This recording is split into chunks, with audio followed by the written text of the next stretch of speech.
ఇక మంచిర్యాల జిల్లాలో అయితే రైతులు ఎదుర్కొంటున్న సమస్యల గురించి మరిన్ని అప్డేట్స్ ని మా ప్రతినిధి అరుణ్ అందిస్తారు. అరుణ్, అక్కడ మంచిర్యాలలో కొనుగోలు కేంద్రాల దగ్గర ఏ విధంగా ఉంది సిచ్యుయేషన్? రైతులు ఎలాంటి సమస్యలు ఎదుర్కొంటున్నారు? అసలు ఈ సమస్య రావడానికి ప్రభుత్వం ముందస్తు ప్రణాళిక లేకుండా ఉండటానికే ఈ సమస్య కారణం అనుకోవచ్చా? రైతు శాలిని మొత్తం కూడా రైతులు ఒక పక్క పండించిన పంటలు అమ్ముకోవడానికి తీవ్ర ఇబ్బందులు ఎదుర్కొంటారు. పంటలు పండించడం ఒక ఎత్తు అయితే అమ్ముకోవడం మరొక ఎత్తుగా మారిందని కూడా రైతులు ఆవేదన వ్యక్తం. హైదరాబాద్ జిల్లా వ్యాప్తంగా కాబట్టి మంచిర్యాల, ఆసిఫాబాద్ జిల్లాలో వరధాన్యం కొనుగోలు కేంద్రాలకు కూడా నెల రోజుల క్రితం కూడా ధాన్యాన్ని తీసుకెళ్తే కూడా ఇప్పటి వరకు కూడా పూర్తి స్థాయిలో ధాన్యాన్ని కొనుగోలు చేయకపోవడంతో రైతులు అయితే పడిగాపులు కాస్తున్నటువంటి పరిస్థితి. ఒక పక్కనేమో కొన్ని ప్రాంతాలలో కొనుగోలు చేసినా కూడా అక్కడ ఉన్నటువంటి ధాన్యాన్ని తరలించేటువంటి పరిస్థితుల్లో ఆలస్యం జరుగుతుంది. ముఖ్యంగా లారీల కొరత, అదేవిధంగా గన్ని సంచుల కొరత.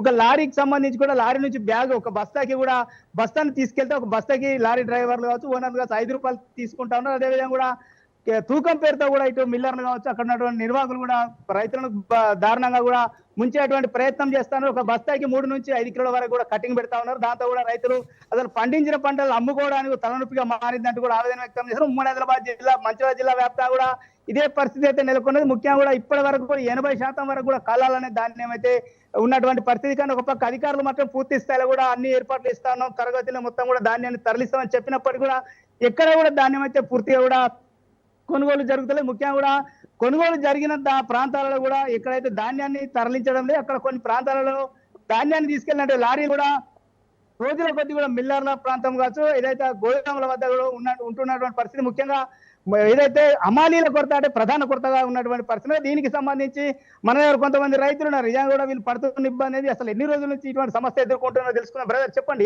ఎన్ని రోజుల నుంచి ఈ సమస్య ఎదుర్కొంటున్నారు? ముఖ్యంగా కూడా ఇప్పటికే వరిధాన్యం కేంద్రానికి ధాన్యాన్ని తీసుకొచ్చి ఎన్ని రోజులు గడిస్తే అసలు ఏం జరుగుతుంది? దాదాపు 2 నెలలు అవుతుంది కళ్ళ వడ్లు పోసి. 2 నెలల నుంచి ఇగచ్చి జొక్కరు అగచ్చి జొక్కరు అనే ఉన్నది. కానీ కలెక్టర్ గారు కూడా తిరగడం జరిగింది. కలెక్టర్ గారు తిరిగినా కూడా ఈ వరకు ఏం స్పందన లేదు. ఇలా రైతు ఎండకు ఎండి వానకు నాని 6 కాలం శ్రమించి పంట పండిస్తే నాట్లేసి కోతలు పోసి ఇలా వడ్లు కల్లాలలో పోస్తే ఈ కల్లాలలో పోసింది ఒక ఎత్తు అవుతుంది, ఈ అమ్ముకోవడానికి పంట వండించింది ఒక ఎత్తు అవుతుంది, కళ్ళంలో పోసిన అట్లను అమ్ముకోవడము ఒక ఎత్తు అవుతుంది. ఎందుకంటే ప్రభుత్వాలు రైతుల పాలిట శాపంగా మారినది. ఇలా ప్రభుత్వాలే రైతులకు మేలు చేసే ప్రభుత్వాలను ఇలా ప్రభుత్వము ప్రజలు కట్టే పన్నులతోటి మాకు సరి అయిన పాలన చేయండి అని ఇలా గవర్నమెంట్ను ప్రజలు ఎన్నుకుంటే ఈ గవర్నమెంట్లు ఏం చేస్తున్నాయి? ఇలా రైతుల పాలిట శాపంగా మారినాయి. ఎందుకంటే ఏ ప్రభుత్వం అంతకుముందు ఈ టిఆర్ఎస్ గవర్నమెంట్ రాకముందు ఏముండే, సంచికి బదులు సంచేసి జోకేది. మళ్ళా కల్లాలలో ఎప్పటికప్పుడు ఎంట వడ్డు 15 రోజులు ఇక కోతలు కోస్తామనగానే 15 రోజులకు ముందే వచ్చి వాళ్ళు అధికారులు కానీ వాళ్ళు వచ్చి చూసేది. ఇంక కోతకు రాలేదు, వచ్చిన వడ్లు వచ్చినట్టు కల్లాలలోకి వెళ్ళి జారగొట్టేది. ఇప్పుడు ఈ టిఆర్ఎస్ గవర్నమెంట్ ఏ రోజు అయితే వచ్చిందో ఆ టిఆర్ఎస్ గవర్నమెంట్ వచ్చినప్పుడు ఏం చేసింది? మొత్తం మంది రైతులై జమ అయ్యేదాకా చూసుడు, ఈ జమ అయిన తర్వాత మొదలు పెట్టుడు. అట్లా పెట్టడం వల్ల ఏమవుతుంది? లారీల కొరత ఏర్పడుతుంది, హమాలీల కొరత ఏర్పడుతుంది, అన్ని కొరత ఏర్పడుతుంది. ఎప్పటికప్పుడు వడ్లు వేయలే అంటే ఏ కొరత ఏర్పడది. కాబట్టి ఎందుకు ఈ కొరత ఏర్పడుతుంది? రైతులను దోసుకోవడానికి కొరత. ఎందుకనంటే ఎంట జోకిందే ఉంటే వాళ్ళకి ఏం ఉండదు, ఎవరికి ఇబ్బంది ఉండదు. కాబట్టి ఒక్కటేసారి జమ అయిన వాళ్ళే అందరు ఇబ్బంది అవుతుంది. దీనికి మేము ఏం చేయాలి అందరు అట్లని అని చూసినట్టు అని ఆ టిఆర్ఎస్ గవర్నమెంట్ అదే అవలంబించింది. ఇలా ఈ కాంగ్రెస్ గవర్నమెంట్ కూడా వాళ్ళ పద్ధతులనే పోతుంది. ఇలా టిఆర్ఎస్ గవర్నమెంట్ ఎందుకు ఓడగొట్టిండ్రు? రైతులకు అక్రమంగా, అన్యాయంగా, విపరీతంగా నష్టం చేసి బాగా దోసుకున్నారు. కాబట్టి ఇలా కాంగ్రెస్ గవర్నమెంట్, మునుపు కాంగ్రెస్ గవర్నమెంట్ కొరత లేదు కాబట్టి కాంగ్రెస్ గవర్నమెంట్ వస్తేమన్నా మనం మంచిగా ఉంటే బాగుపడతాం కావచ్చు అని ఇలా కాంగ్రెస్ గవర్నమెంట్ ఎన్నుకుంటే కాంగ్రెస్ గవర్నమెంట్ కూడా మళ్ళీ ఇదే పద్ధతిలో నడుస్తుంది. కాబట్టి లారీలకు గవర్నమెంట్ ఏం చెప్తుంది? 1 కిలో కటింగ్ కూడా లేదు అనేమో అక్కడ గవర్నమెంట్ చెప్తా ఉంది. ఇక్కడికి వచ్చే వరకు 3 కిలోలు కటింగ్ చేస్తా ఉన్నారు. బస్తకు లారీకి 2 రూపాయలు బస్తకు వసూలు చేస్తున్నారు. మరి ఇక్కడ దొంగలెవరు, అనేటోళ్ళు ఎవరు, చెప్పేటోళ్ళు ఎవరు? ఇప్పుడు ప్రభుత్వం మాట నమ్మల్లా, ఈ వీళ్ళ మాట నమ్మడం? ఎవరి మాట నమ్మడం చెప్పండి? గవర్నమెంట్ ఏమంటుంది? మీరు ఒక్కరికి 1 పైసా కూడా ఇచ్చడం అవసరం లేదు, మొత్తం 1 కిలో కటింగ్ కూడా లేదు, మేము కిలో కటింగ్ లేకుండా తీసుకుంటామనేమో గవర్నమెంట్ చెప్తుంది. ఇక్కడ సెంటర్లలోనేమో వీళ్ళు 3 కిలోలు కట్ చేస్తున్నాం మేము అని. అసలు ఇది మిల్లర్లు చేస్తున్నారా, అధికారులు చేస్తున్నారా అనేది రైతు అనేటోడు అయామయములు ఉన్నాడు. అదే మునుపు 250 కోట్ల మంచిర్యాల జిల్లా వ్యాప్తంగా 250 కోట్ల స్కామ్ జరిగిందని పేపర్లు వార్తలు వీడియో కోడే కూస్తుంది. దాని మీద ఇంతవరకు కూడా ఎలాంటి చర్యలు లేవు. కాబట్టి రైతులు ఇప్పటికైనా గవర్నమెంట్ స్పందించి త్వరితగతిన ఈ వర్షాలు రాకముందు వడ్లను కొనుగోలు చేసినట్టయినా ఉంటే బాగుంటది. వర్ణదేవుడు కర్ణిస్తుండు కానీ ప్రభుత్వాలు కర్ణిస్తలేవు. కాబట్టి ఈ అతి తొందరలో ఈ వడ్లను పోయేటట్టు చూడాలని కోరుతున్నాను. రైట్, మీరు చెప్పండి, బస్తాకి ఎంత కడి చేస్తున్నారు అసలు? మీరు ఇప్పుడు ఇన్ని సంవత్సరాలు కష్టపడి పని చేస్తా ఉన్నారు, వరి ధాన్యాన్ని కొనుగోలు చేస్తా ఉన్నారు, అసలు ఏంది పరిస్థితి? అంటే వరి ధాన్యాన్ని అమ్ముకోవడానికి ఎంత ఇబ్బంది పడుతున్నారు? ఈ సంవత్సరం వర్షాలు వర్షం లేదు. తర్వాత దీనికి సంబంధించి మీరు చెప్పండి, అసలు ఏంది పరిస్థితి? మీరు ఎన్ని రోజుల నుంచి కళ్ళ దాకా వరి ధాన్యం తీసుకొచ్చారు? అసలు ఏం జరుగుతుంది? నెల రోజులే అయితే రేపత్త మా పత్త నిన్నే ఉండు. అవి కిలకు 3 కిలోలు కట్టాను అంటారు. మరి ఇట్లా జరుగుతుంది. అంటే ఇప్పుడు ఎన్ని సంవత్సరాల నుంచి మీరు ఇటువంటి పరిస్థితులు తలెత్తారు? గత టీఆర్ఎస్ ప్రభుత్వాలు కూడా ఇట్లానే ఉండాలా? కాంగ్రెస్ ప్రభుత్వం వచ్చేసి కాంగ్రెస్ అన్యాయం ఎన్నడు కాదు, ఇయ్యడు బాగా అధ్వానం.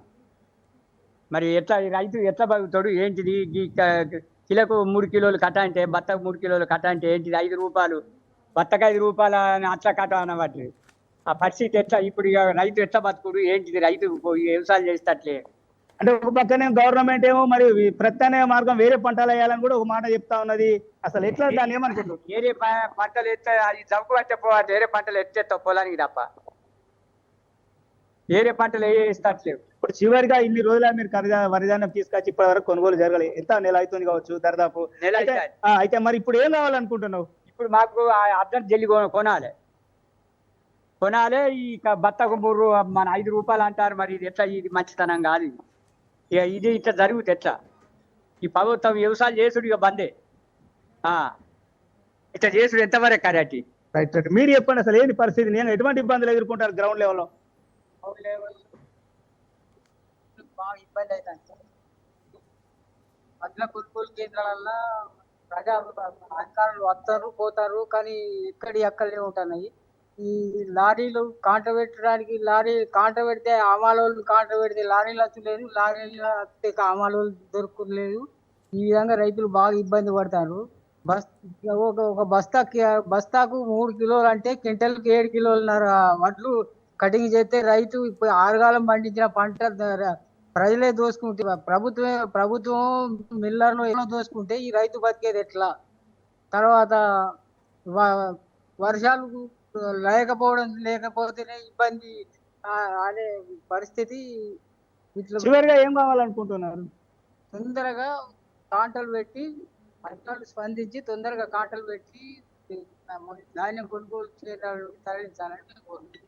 రైట్, ఇదైతే వాస్తవానికి కూడా గ్రౌండ్ లెవెల్లో అయితే రైతులు ఇబ్బంది పడుతున్నటువంటి పరిస్థితి వాళ్ళ ద్వారానే మనం తెలుసుకుంటున్నాం. కాబట్టి ఖచ్చితంగా రైతు ఏదైతే పంట పండించడం ముఖ్యత అయితే అమ్ముకోవడం అంతకన్నా డబుల్ గా మారింది అంటా ఉన్నారు. ముఖ్యంగా కొనుగోలు కేంద్రాల్లో దోపిడీ జరుగుతా ఉన్నది. క్వింటాల్కి 5 నుంచి 7 కిలోల వరకు కట్ చేస్తా ఉన్నారు. బస్తాకి డబ్బులు లేదే అసలు ఇక్కడ నుంచి వడ్లు పోయేటువంటి పరిస్థితులు. బస్తాకి లారీలో వాళ్ళు 5 రూపాయలు తీసుకుంటారు, హమాలి దొరికే పరిస్థితి లేదు. ప్రభుత్వం ఒక పక్క హమాలీలను సమకూరుస్తామని చెప్పి అధికారులు చెప్తున్నారు, కానీ హమాలీలు ఎక్కడ కూడా దొరకడం లేదు. దాంతో కూడా ఏదైతే కొనుగోలు చేసినటువంటి ధాన్యం కూడా తరలించడం డిలే అవుతున్నారు. దాంతో వర్షాకాలం సమీపిస్తుంది, వర్షాలు పడే అవకాశం ఉన్న నేపథ్యంలో కూడా ఇబ్బంది పడుతున్నామని చెప్తున్నారు. ఏదేమైనప్పటికీ కూడా ఇప్పటికైనా కూడా ప్రభుత్వం తరగతిన కూడా ఏదైతే దీనికి సంబంధించి వరి ధాన్యాన్ని త్వరగా కొనుగోలు చేసి రైతులకు న్యాయం చేసే విధంగా ఆదుకునే విధంగా కూడా చర్యలు చేపట్టాలని అలాగే అక్కడ రైతులకు ఏవైతే చెల్లింపులు చేస్తామో వాటిలో కూడా లేట్ అవుతున్నట్టుగా తెలుస్తుంది. అక్కడ రైతులు ఉన్నారు కదా, వాళ్ళని అడగండి, వాళ్ళకి ఇచ్చే అమౌంట్ అనేది కరెక్ట్ టైంలో వస్తుందా? అంటే ఇక్కడ ప్రభుత్వం మాత్రం మేము కరెక్ట్ టైంకి వేస్తున్నామని చెప్తున్నారు కదా, గ్రౌండ్ లెవెల్లో ఏ విధంగా ఉంది? రైట్ రైట్, మీరు చెప్పండి. నిజంగా కూడా ఇప్పుడు కొనుగోలు చేసినటువంటి ధాన్యం విషయంలో డబ్బులు కరెక్ట్ టైంకి పడుతున్నాయి. అసలు ప్రభుత్వం ఏమో కరెక్ట్ టైంకి వేస్తా ఉన్నాను అంటున్నది, కానీ నిజంగా కింది స్థాయికి వచ్చారు రైతులకు ఇప్పటి వరకు కొంత డబ్బులు అంటే అమ్మినటువంటి ధాన్యాన్ని డబ్బులు పడతలేవని తెలుసు. దాన్ని ఎట్లా చూస్తారు? నిజంగా దాని పరిస్థితి ఏంది? డబ్బులు పడేది అనేది ముఖ్యం కాదు, ఫస్ట్ వడ్లు పోవాలి. కల్లాలకి వెళ్ళి వడ్లు వేయలే అంటే ఆ డబ్బులు ఎట్లా డబ్బులు వస్తాయి? 5-10 రోజులు లేట్ అయితే పెద్ద మునిగిపోయింది ఏం లేదు, ఒరిగిపోయింది ఏం లేదు. ఫస్ట్ వడ్లు పోవాలి, ఎందుకంటే తడిసిన తర్వాత మళ్ళీ మాకు డబుల్ పని అవుతుంది. కాబట్టి వడ్లు తొందరగా చేరినట్టు అయిందే ఉంటే రైతుకు చాలా మంచిది. డబ్బులు అనేది ఆ పడతాయి అంటే 5-10 రోజులు అంతే తేడా తప్ప డబ్బులలో మాకు పెద్ద ఇబ్బంది ఏం లేదు. ఫస్ట్ కల్లాలకి వెళ్ళి వడ్లు పోవాలి. అది మెయిన్ ఇంపార్టెంట్.